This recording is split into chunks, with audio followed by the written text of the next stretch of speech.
తీర్థయాత్ర కార్యక్రమానికి స్వాగతం. సిద్ధి బుద్ధి ప్రదేదేవి భుక్తి ముక్తి ప్రదాయిని మంత్రమూర్తే సదాదేవి మహాలక్ష్మీ నమోస్తుతే. ఏ నామస్మరణతో సర్వసిద్ధులు ప్రాప్తిస్తాయో, ఏ నామస్మరణతో సకల ఐశ్వర్యాలు సంప్రాప్తిస్తాయో ఆ మహిమాన్విత ఆదిశక్తి రూపమే మహాలక్ష్మి. ఆ తల్లి అభిష్టసిద్ధి వరదాయిని, దయాసాగరి, నిలిచి పలికే దేవత. కర్ణాటక రాష్ట్రం తుంకూరు జిల్లా గొరవనహల్లిలో వేంచేసిన శ్రీ మహాలక్ష్మి అమ్మవారి ఆలయ విశేషాలను నేటి తీర్థయాత్రలో తిలకిద్దాం.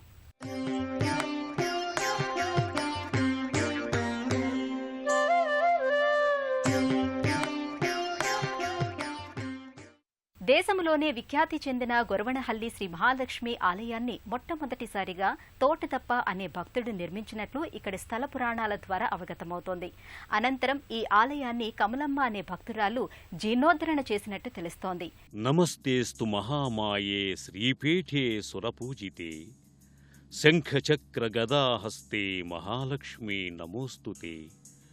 నమస్తే గరుడారూఢే డోలాసుర భయంకరి సర్వపాపహరే దేవి మహాలక్ష్మీ నమోస్తుతే అంటూ శ్రీ మహాలక్ష్మి అమ్మవారి పవిత్ర నామస్మరణంతో మారుమ్రోగుతున్న మహిమాన్విత దివ్యక్షేత్రం గొరవనహల్లి. దేశంలో ఉన్న శ్రీ మహాలక్ష్మి అమ్మవారి ఆలయాలలో విశిష్టమైనదిగా కర్ణాటక రాష్ట్రంలో ప్రముఖమైన మహాలక్ష్మి ధామంగా విరాజిల్లుతున్న ఈ క్షేత్రం శ్రీ మహాలక్ష్మి అమ్మవారి లీలా విశేషాలతో మహిమాన్వితమైంది.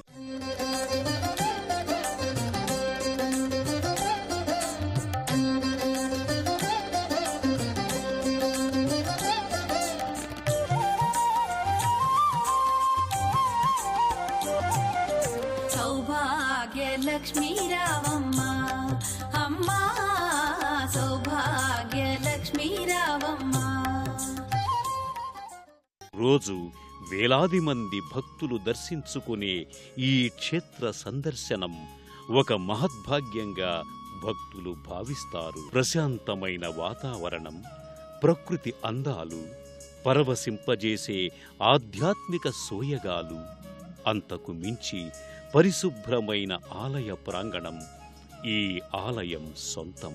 మామూలు జనజీవన ప్రపంచానికి దూరంగా ఏకాంత ప్రదేశంలో ఉన్నట్టుగా ఉన్న ఆ పుణ్యస్థలి మానసిక ప్రశాంతతనిచ్చే దివ్యస్థలిగా భక్తుల మదిలో చెదరని ముద్ర వేస్తుంది. ఇక్కడ కొలువైన శ్రీ మహాలక్ష్మి అమ్మవారు చెరువులో నుంచి ఉద్భవించారని చెబుతారు. అబ్బయ్య అనే పేద భక్తుడు ప్రతిరోజు తన గోవులకు నీరు త్రాగించడానికి ఊరు చివరనున్న చెరువుగట్టుకు తీసుకువెళ్లేవాడట. ఒకరోజు చెరువులో నుంచి, అబ్బయ్య, నేను నీ ఇంటికి వస్తాను, నన్ను నీ ఇంటికి తీసుకెళ్ళు అంటూ ఓ స్త్రీ స్వరం వినిపించిందట. దానికి అబ్బయ్య ఆ విషయాన్ని తన తల్లిని అడిగి వస్తానని చెప్పి వెళ్ళిపోయాడట. తన తల్లికి ఈ విషయం చెప్పగా ఆ స్త్రీని దైవస్వరూపంగా ఆహ్వానించమని చెప్పిందట. అబ్బయ్య వస్త్రం మీద ప్రత్యక్షమైన పద్మాసన స్థిత మహాలక్ష్మి మూర్తిని తన వెంట తీసుకువెళ్లి పూజాధికాలు నిర్వహించాడట.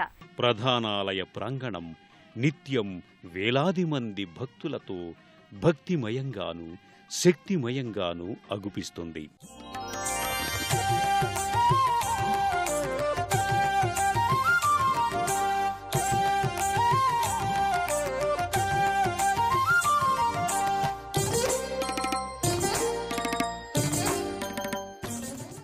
అల్లంత దూరం నుంచే ప్రధానాలయ గోపురం భక్తులకు దృశ్యమానమవుతుంది. గొరవనహల్లి శ్రీ మహాలక్ష్మి అమ్మవారి ఆలయానికి వందల సంవత్సరాల నాటి చరిత్ర ఉంది.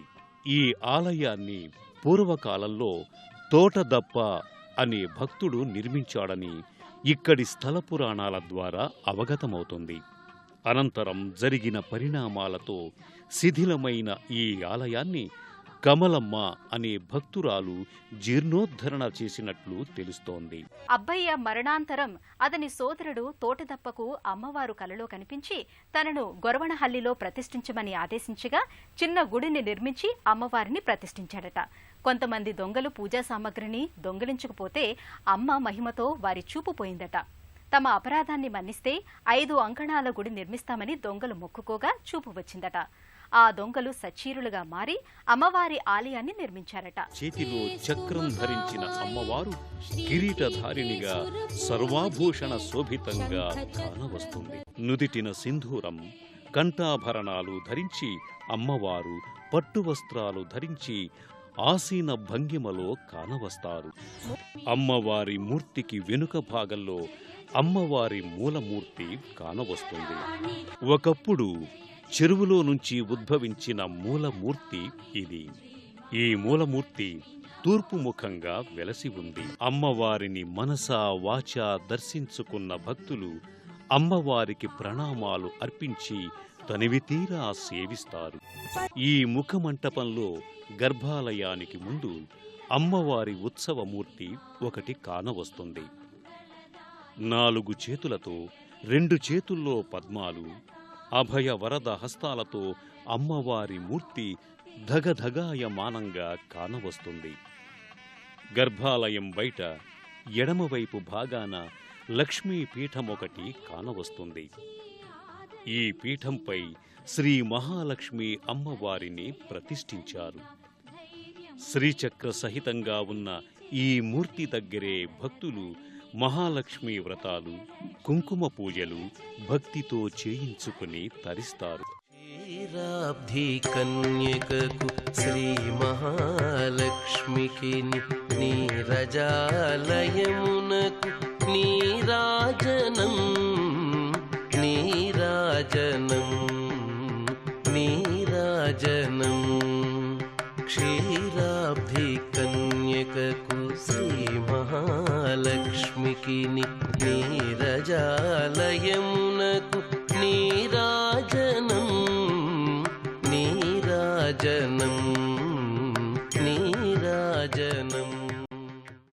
ఇదే ఆలయ ప్రాంగణంలో కొలువైన ఇతర దేవీ దేవతలను దర్శించుకుని భక్తులు తరిస్తారు. గర్భాలయం వెనుక పక్క భాగంలో విఘ్నేశ్వరుడు కొలువయ్యాడు. శ్రీ మహాలక్ష్మి అమ్మవారి గర్భాలయానికి ఎడమవైపు భాగంలో దత్తాత్రేయుడు, శారదా అమ్మవారు, ఆది శంకరాచార్యుల వారి మూర్తులు కానవస్తాయి. అమ్మవారి గర్భాలయానికి కుడివైపు భాగంలో సుబ్రహ్మణ్యేశ్వరుడు కొలువయ్యాడు. శక్తిహస్తం విరూపాక్షం శిఖివాహం షడాననం అంటూ భక్తులు తమ సమస్త బాధల నివారణ కోసం సుబ్రహ్మణ్యేశ్వర స్వామిని ప్రార్థిస్తారు. ఓ అద్వితీయమైన ఆధ్యాత్మికానుభూతిని సొంతం చేసే ఈ దివ్యాలయం వెనుక భాగంలో మారికాంబ అమ్మవారి ఆలయం కానవస్తుంది. మారికాంబ అమ్మవారిని గొరవనహళ్లికి గ్రామదేవతగా చెబుతారు. అతి పురాతన ఈ దివ్యాలయంలోని మారికాంబ అమ్మవారి నల్లని మూర్తిని ఆదిపరాశక్తి రూపంగా, కోర్కెలు తీర్చే శక్తిమాతగా కొలచి నీరాజనాలు అర్పిస్తారు. ప్రధానాలయానికి ఎదురుగా నవగ్రహాలయం ఉంది. నవగ్రహ మందిరానికి సమీపంలో విశాలమైన రావి చెట్టు నీడలో నాగదేవతల మూర్తులు కానవస్తాయి. సత్సంతాన సిద్ధి కోసం మహిళా భక్తులు ఇక్కడ నాగదేవతను భక్తితో పూజిస్తారు.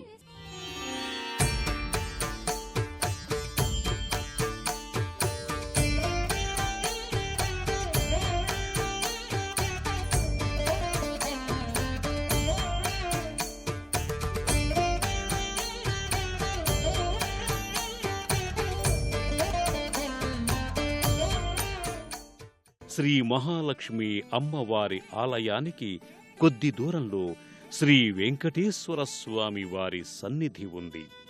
ప్రశాంతమైన వాతావరణంలో ప్రకృతి అందాల నడుమ అలరారుతున్న ఈ ఆలయంలోని శ్రీ వెంకటేశ్వర స్వామి వారి దర్శనం సర్వశ్రేయోదాయకంగా భక్తులు భావించి దర్శిస్తారు.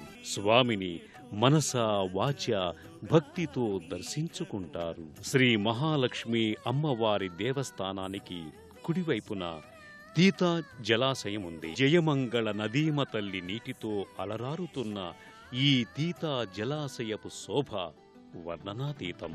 ఈ జలాశయానికి వెళ్లే మార్గంలో ఓణి నాగరాజస్వామి సన్నిధి ఉంది. ఈ సన్నిధికి సమీపంలో శ్రీ రేణుకమాత కొలువైంది.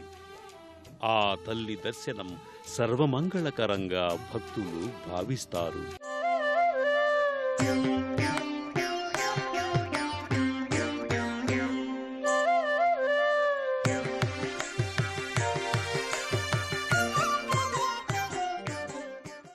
రోజు వేలాది మంది దేశ విదేశీ భక్తులతో కళకళలాడే గొరవణహళ్లి శ్రీ మహాలక్ష్మి అమ్మవారి దర్శనం పూర్వజన్మల పుణ్యఫలం.